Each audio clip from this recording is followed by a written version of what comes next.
Welcome back, everybody. I am really honored and excited to have this conversation with Jenny today.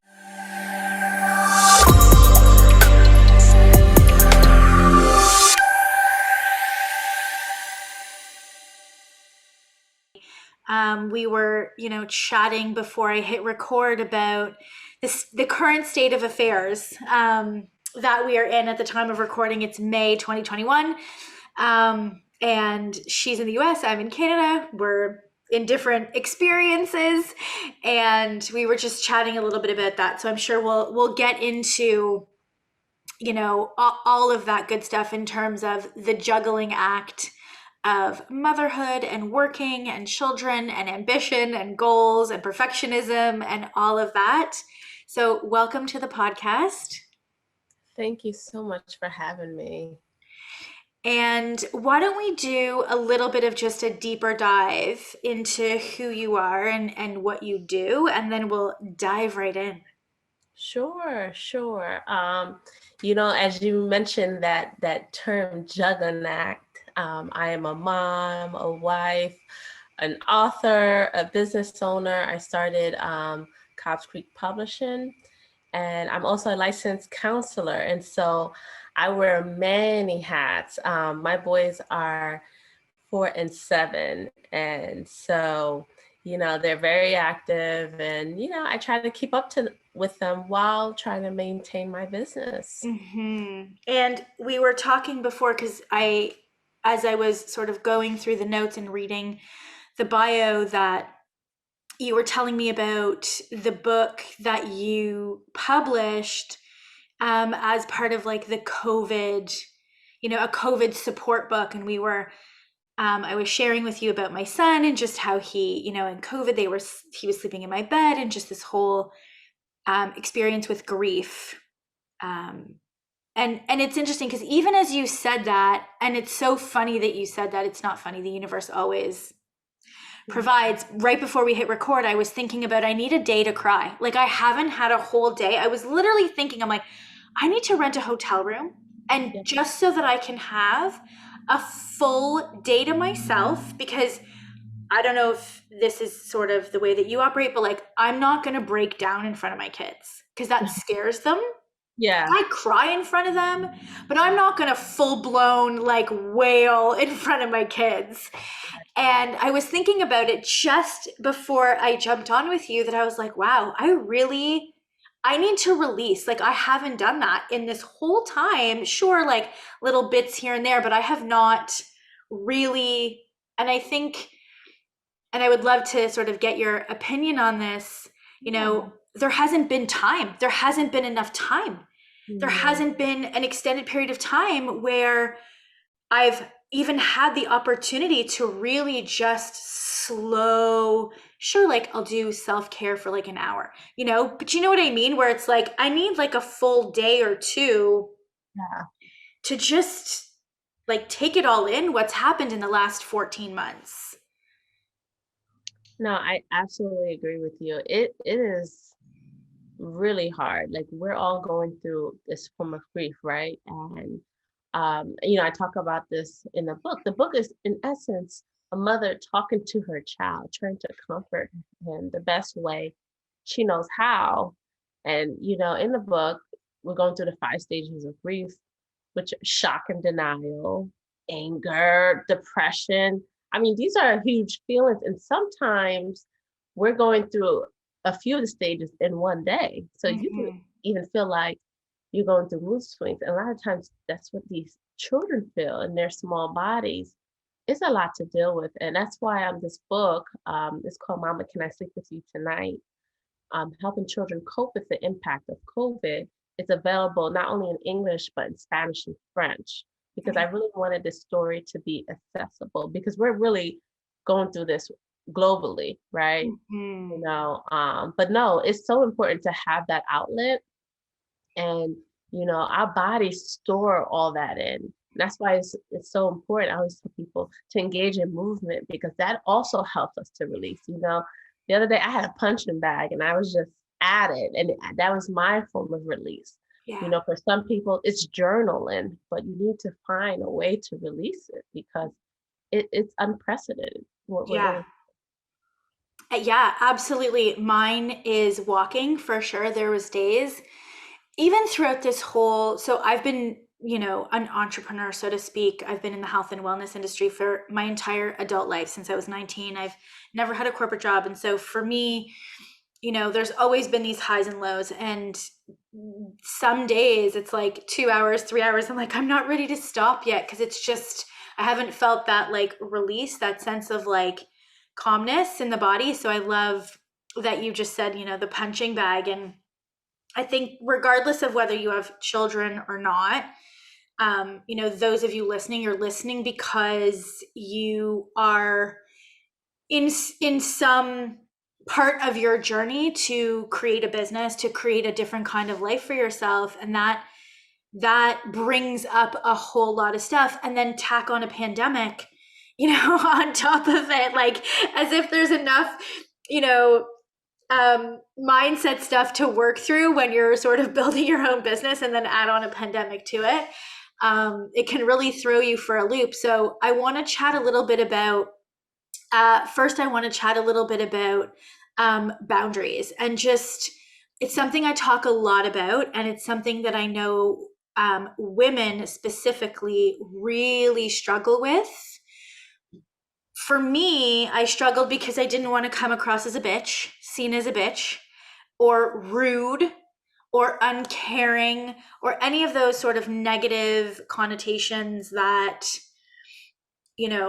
people give to those who are creating and upholding boundaries. So can you share a little bit about how you do it and what you suggest?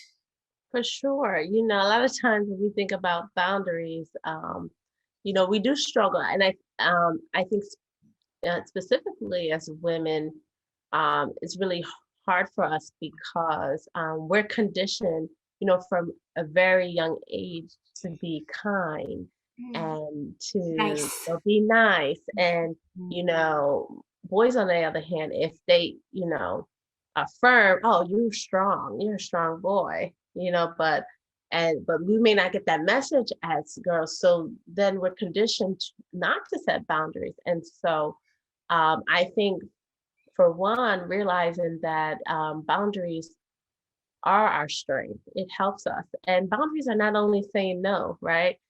We need to also reframe how that looks like. It can mean saying no sometimes to ourselves, placing a limit on ourselves, because sometimes we try to do too much, okay? Mhm. Like, it's hard for us, especially as entrepreneurs, to place limits. We might say, okay, let's get together and have a dinner with our family while we're checking emails on our phone, while we're cooking. It's just like sometimes it's hard to place the business down for a minute. And Yeah. so I will say it's so important to reduce the size of our to-do list, right? Instead of maybe having 10 things on our list, let's just have three. Let's just Yeah. have three, giving ourselves a proper bedtime. We're so focused on that with children, right? Making sure they get their rest. But listen, we need our rest too. You know how it is when a 3-year-old doesn't take their nap. We're the same way, but we just keep it in, okay? We need Hmm. our rest. And like, let's be honest, we don't even keep it in. Like, it comes out. It comes That out in is ways that we're like, I'm just so tired. And then you realize I need to go to bed earlier. facts right there. Yeah. Yeah. I will also say turn off notifications on your phone. Sometimes even with social media, it's a great tool, but sometimes it can be a distraction. Yeah. And I will also add refusing to check emails at a certain time. Just when it's time to shut it down, shut it down. The world will be fine. Yeah. And it's funny, up until recently, I've never thought of boundaries on the positive side. And so I like the word that you put, creating limitations. And this is something that I've started doing when I've said yes. I've created a boundary around the yes versus like, because we often think, at least for me anyway, putting a boundary around like the no, no, thank you, like that side of, the ask or whatever it is that you're doing. But I think given my limited capacity these days, I've been putting boundaries and limitations around the things I actually say yes to. Um, so, like, for example, I was invited to go to somebody's house and I said, I would love to, and I'm just letting you know I will be out the door by 9:30. And if that's not okay, please let me know. Right? So it's like that's a boundary. With me. No worries. Got That's a it. boundary that I probably never would have thought of before. And then 9:30 rolls around and I'm like, oh, I want to go, but now I'm rude and I feel bad. And, and if I just was like, you know what? I don't even care anymore. I'm so tired. This is my limited capacity. And so it's things like that. It's, meetings, please have an agenda sent out 30 minutes prior to the meeting so that we can keep this meeting. Yes, I'll have this meeting, but we need to keep it as short and concise as possible. Just really stepping into that power of asking. And I used to feel like people would be like, "Oh God, she's pretty rude," but like, it just makes everything um, run smoother. I think. Yeah, yeah. And trust me, the people, those who love boundaries, love you because they're like, Yeah. oh, she's on it. Yeah. And for me, and maybe I think this coincides with this idea of perfectionism. It's like at some point I had to, for my own well being, and that's okay to put your own well being before other people. I had to stop caring about whether they thought my communication was rude or not because I can't function right now in any other way other than that because of the situation that we're in. For sure. Yeah. No, I totally agree with you. And I think that it just gives you a peace of mind to know I need to do what's best for me. And I'm not responsible with how everyone feels about that because that's a lot to carry, Mhm. in addition to managing your business. Yeah. And so how does like so for people that really struggle with that, I know that there's a lot of women who like literally cannot advocate for themselves. They cannot ask for what they need. They cannot, show up in that like authoritative stance with kindness still.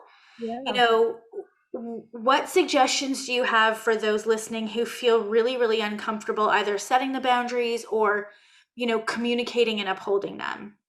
Yeah. I usually say just when you're about to set that boundary, imagine like, a younger sibling or a best friend who you're just so comfortable in your skin with. If Yeah. it was that person, would it be an issue? And the answer is usually no, of course not. Like they understand me. I get them.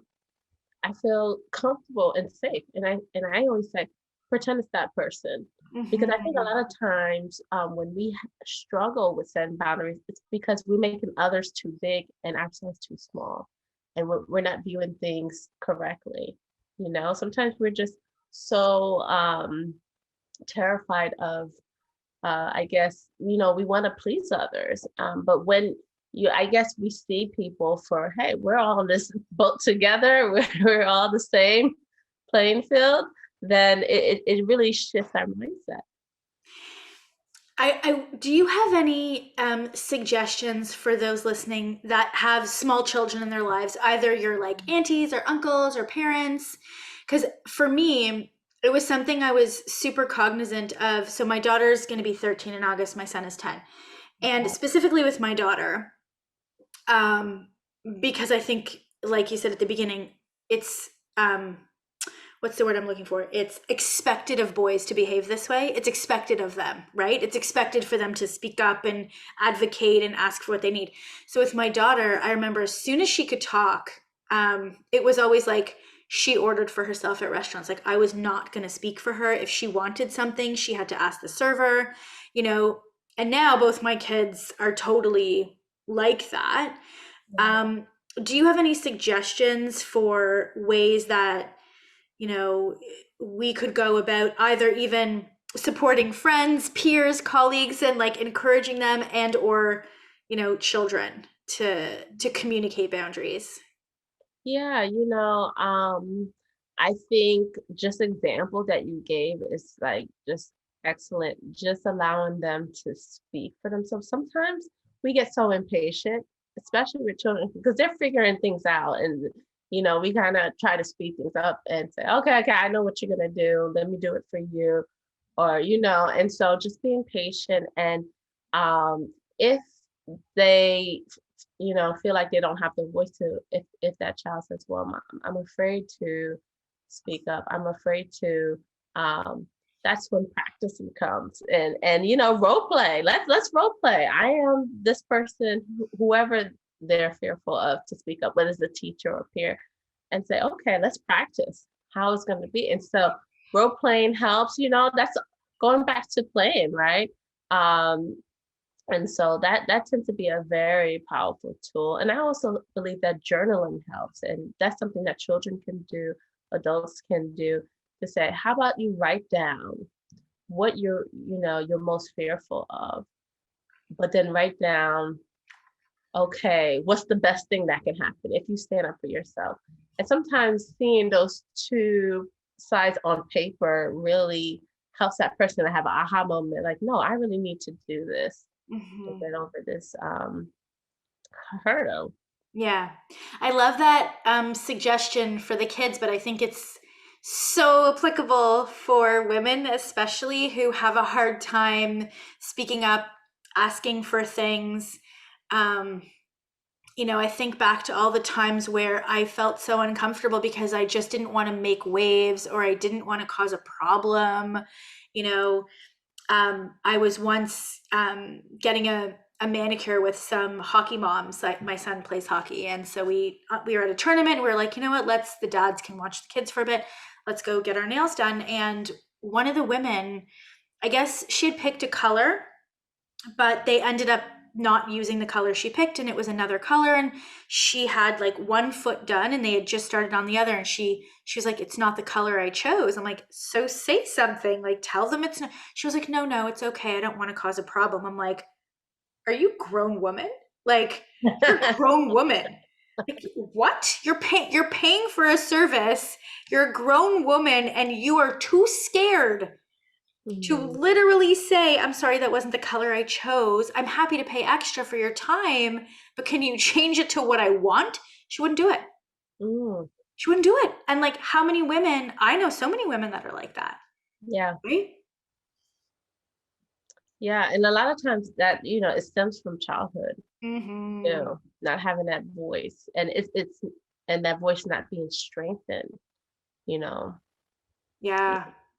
And so, what's the connection between that and like imposter syndrome? I assume that for people, if you have issues, those of you listening, if you have issues asking for what you need and setting boundaries, I'm going to assume you also sort of feel like a little bit like an imposter and a fraud, and maybe like you have to act as if, and maybe not super confident. Would you agree?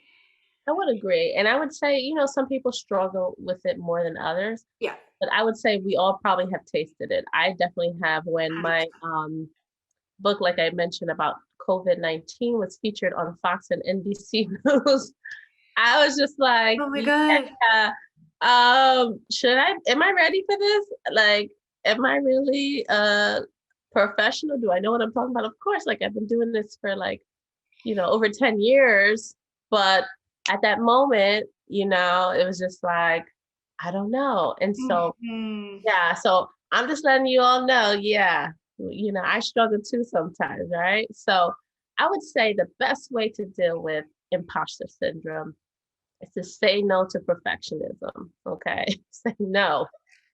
Because perfectionism just it just paralyzes you.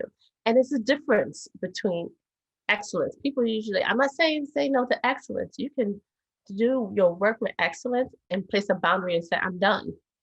It's time for me to rest, put on my show, listen to my podcast, whatever the case is, and I'm all good. Mhm. So knowing the difference, it's so important to find a mentor or a friend to share with, right? Trying to do things on our own when we're isolated, it just makes it worse. Yeah, I totally agree. And we work with hundreds of practitioners and coaches from all over the world, and that's a huge common denominator. I've for sure struggled with it when I started because I look so young. I'm going to be 40 in July, so yeah, thank you. So like, when I step into a room, I know that already because of the way that I look, Mm, people judge and they're like, "Oh, who's this, little girl? Like what, whatever. Who's this young, what does she know? Blah, blah, blah." And obviously more so when I was in my like early 20s trying to start my nutrition career, which is what I did before. And the people that I worked with, the clients, they were menopausal women. So mm, I was like this little 20 something, obviously no experience with menopause, trying to teach these women, how to lose weight during menopause. And I remember going up an escalator and to the gym that I had worked at and being like, I deserve to be here. I am smart enough. I am smart enough. I deserve to be here, like over and over and over again. And it really wasn't until I had mentorship that I understood what it was and really started to understand why I was feeling the way that I was feeling. mm. And I love the suggestion that you have in our notes here about tracking milestones. Yeah. Yeah, it's such a good suggestion. Do you want to elaborate on that a little bit? Yeah, we're prone to forget. I don't know about you, but it's like, it's easy for us to forget the milestones that we experience in our careers, the clients that met their treatment plans, right? And so it's really important for us to highlight those because I think just the way we are, it's easy for us to highlight our flaws or where we made mistakes. And failure, will happen every now and then, but we have to see it as a learning experience, right?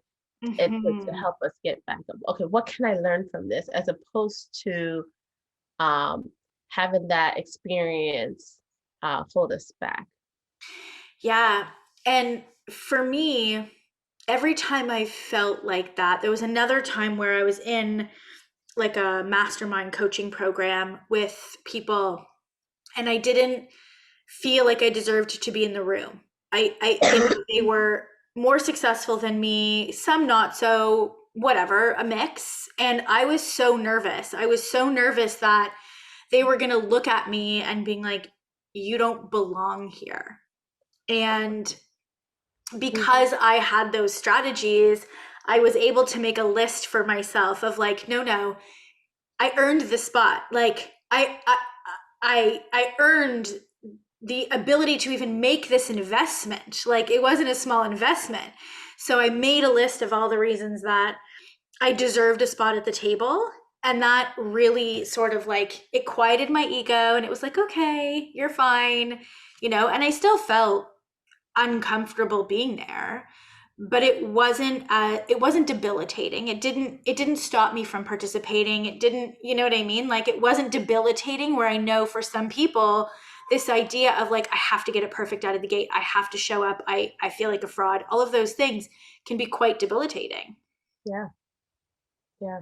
And sometimes that can sabotage ourselves, our progress, without even knowing it. Yeah. Uh, Yeah, absolutely. And so when you are sabotaging, what are some things that we can do to really get out of, so we call it resistance with a capital R. mm, So it's like this, and it comes in different forms. You might not like it's so stealth, you might not even realize it, to the point where like, maybe you're always trying to work during a time where your house is chaotic.